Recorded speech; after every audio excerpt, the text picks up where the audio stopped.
Perkenalkan, nama saya Sangkut Ilya dengan NIM 230401060176 dari Fakultas Ilmu Tarbiyah dan Keguruan, Prodi Pendidikan Guru Madrasah Ibtidaiyah kelas 6.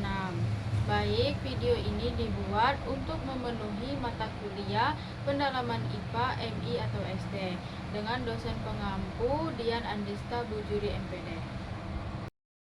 Baik, di sini saya akan menjelaskan hasil observasi saya, yaitu tentang adaptasi hewan dalam mencari makan dan adaptasi hewan dalam melindungi diri dari musuh.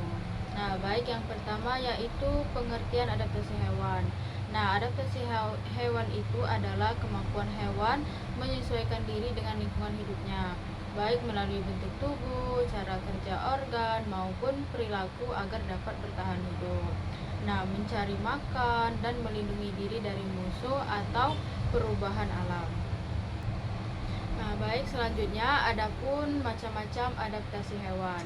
Adaptasi hewan itu terbagi menjadi 3. Yang pertama yaitu adaptasi morfologi, yang kedua adaptasi tingkah laku, dan yang ketiga adaptasi fisiologi. Nah, baik, yang pertama yaitu adaptasi morfologi. Nah, adaptasi morfologi ini adalah kemampuan suatu organisme untuk menyesuaikan diri mengikuti perubahan segala bentuk tubuh atau alat tubuh suatu makhluk hidup. Yang kedua yaitu adaptasi tingkah laku. Nah, adaptasi tingkah laku ini adalah cara menyesuaikan diri organisme berdasarkan tingkah lakunya. Yang ketiga yaitu adaptasi fisiologi.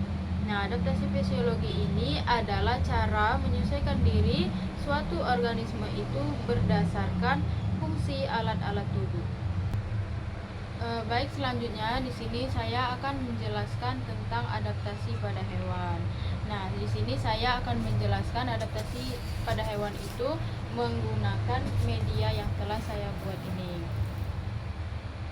Baik, selanjutnya yaitu tentang adaptasi pada burung. Nah, jadi adaptasi pada burung ini adalah adaptasi morfologi, menyesuaikan diri berdasarkan bentuk-bentuk tubuhnya. Burung itu memiliki beberapa bentuk paruh yang berbeda-beda. Yang pertama yaitu burung elang. Nah, jadi burung elang ini memiliki bentuk paruh yang panjang dan juga runcing, dan ujungnya ini agak membengkok seperti ini ya, yang kita lihat di media ini. Bentuk paruh yang seperti ini ialah burung pemakan daging. Baik, selanjutnya yaitu burung pipit. Nah, burung pipit ini memiliki paruh yang pendek, tebal, dan juga runcing. Nah, biasanya burung pipit ini adalah pemakan biji-bijian. Nah, yang selanjutnya yang ketiga yaitu burung pelatuk. Nah, jadi burung pelatuk ini memiliki bentuk paruh yang agak panjang, kemudian juga runcing. Nah, biasanya bentuk paruh yang seperti ini digunakan untuk memahat pohon dan memakan serangga yang ada di pohon tersebut. Selanjutnya yaitu adaptasi fisiologi. Nah, jadi adaptasi fisiologi ini cara menyesuaikan diri organisme itu berdasarkan fungsi alat-alat tubuhnya. Nah, jadi di adaptasi fisiologi ini saya mengambil serangga tawon. Nah, dalam mencari makan, tawon ini menggunakan feromon dan bau untuk menemukan bunga. Mereka itu memiliki mulut khusus untuk mengisap. Ini mulutnya ini ya, untuk mengisap atau menusuk dan mengumpulkan makanan. Nah, dalam menghindari musuh, tawon ini memiliki tubuh yang keras. Jadi, tawon ini tubuhnya keras. Nah, sebagai perlindungan untuk bertahan, mereka itu menggunakan sengat yang kuat untuk melumpuhkan musuhnya tanpa harus mati. Baik, yaitu adaptasi cicak. Nah, jadi hewan cicak ini dalam melakukan adaptasinya itu adalah adaptasi tingkah laku, di mana hewan cicak ini dia akan melepaskan ekornya jika bertemu dengan musuh yang benar-benar mengancamnya. Nah, ekor cicak yang telah lepas itu tidak akan diam saja, tetapi dia akan tetap bergerak. Nah, dia akan tetap bergerak seperti ini, di mana pergerakan dari ekor cicak ini akan mengelabuhi musuhnya, dan musuhnya itu akan terkhusus pada ekor cicak yang bergerak ini, yang bergerak-gerak tersebut, dan hanya akan memangsa ekor cicak tersebut, sehingga cicak ini bisa melarikan diri dengan leluasa dari musuhnya. Nah, itulah adaptasi cicak dalam menghindari musuhnya, memutuskannya, atau bisa disebut dengan istilah autotomi. Baik, selanjutnya yaitu adaptasi tingkah laku pada hewan jerapah. Nah, jadi hewan jerapah ini adalah jenis hewan vertebrata mamalia. Nah, ciri-cirinya ini memiliki leher yang panjang dan juga kaki yang sangat panjang. Nah, jadi jerapah ini beradaptasi untuk mencari makan dengan leher panjangnya ini dan kaki yang panjang ini. Nah, dan juga dengan lidah prehensile, lidah yang ada di dalam mulutnya ini, yang dapat meraih makanan di pohon yang tinggi. Nah, serta lidah yang keras dan juga gelap untuk menghindari duri dan juga matahari. Nah, untuk menghindari musuh, nah jerapah ini menggunakan leher yang panjangnya sebagai alat mendeteksi predator dari kejauhan. Jadi jerapah ini bisa melihat musuhnya dari kejauhan sebagai senjata dalam pertarungan. Nah, bintik yang ada di badan jerapah ini, jadi bintik-bintiknya ini juga berfungsi sebagai kamuflase. Nah, kamuflase itu adalah penyamaran. Jadi hewan jerapah ini bisa juga menyamar. Nah, jadi untuk menghindari musuh, hewan jerapah ini kamuflase untuk menyatu dengan lingkungannya. Jadi itulah adaptasi yang terjadi pada jerapah.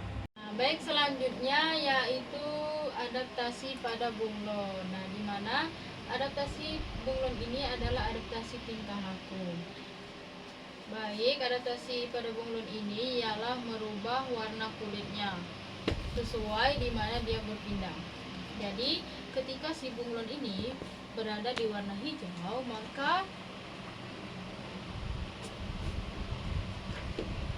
warna kulit bunglon ini akan berubah menjadi warna hijau. Nah, selanjutnya jika bunglon ini berada di warna merah seperti ini, maka kulit bunglon ini akan berubah menjadi warna merah juga. Selanjutnya, jika bunglon ini berada di warna biru, maka kulit bunglon ini akan berubah menjadi warna biru juga. Intinya, dimanapun bunglon ini berada, dia akan merubah warna kulitnya. Dia akan merubah warna kulitnya sesuai di mana tempat dia berpindah. Nah, dimanapun bunglon ini berada, dia akan merubah warna kulitnya ini sesuai di mana tempat dia berpindah. Nah, itulah cara bunglon dalam menghindari diri dari musuh, ialah merubah warna kulitnya. Begitu pula cara bunglon ini dalam mencari makan. Nah, jika bunglon ini berada di warna merah, maka warna kulitnya itu akan berubah menjadi warna merah. Nah, jadi di sini otomatis jika di dekatnya itu ada mangsa, jadi si mangsa itu tidak dapat melihat keberadaan si bunglon ini. Sedangkan si bunglon ini bisa melihat keberadaan mangsanya tersebut, sehingga mangsanya itu akan merasa biasa saja dan tidak khawatir bahwa bahaya itu sedang mengintainya. Nah, di saat itulah bunglon ini akan menangkap mangsanya tersebut. Nah, jadi itulah adaptasi bunglon dalam menghindari diri dan menghindar dari musuhnya dan juga mencari makan. Baik, selanjutnya di sini setelah saya menjelaskan tentang adaptasi pada hewan tadi, di sini saya akan menyampaikan kesimpulan. Nah, jadi kesimpulannya itu adalah adaptasi hewan itu adalah cara menyesuaikan diri pada lingkungannya. Nah, yang pertama tadi yaitu pada burung. Nah, jadi burung tadi memiliki paruh beragam sesuai dengan jenis makanan, menghindari musuh, terbang untuk melarikan diri. Nah, jadi yang kedua yaitu serangga, yaitu tadi tawon. Nah, mencari makan dia menggunakan feromon atau bau untuk menemukan bunga atau melumpuhkan mangsa. Nah, cara dia menghindari diri dari musuh yaitu dengan sengat berulang dan serangan kolektif. Nah, yang ketiga yaitu hewan jerapah. Jadi hewan jerapah tadi mencari makan dengan lehernya yang panjang dan dengan kakinya yang panjang untuk menjangkau daun yang tinggi. Nah, jerapah ini dalam menghindari musuh ialah tinggi badan untuk pengawasan dini dan tendangan kuat sebagai senjata utamanya.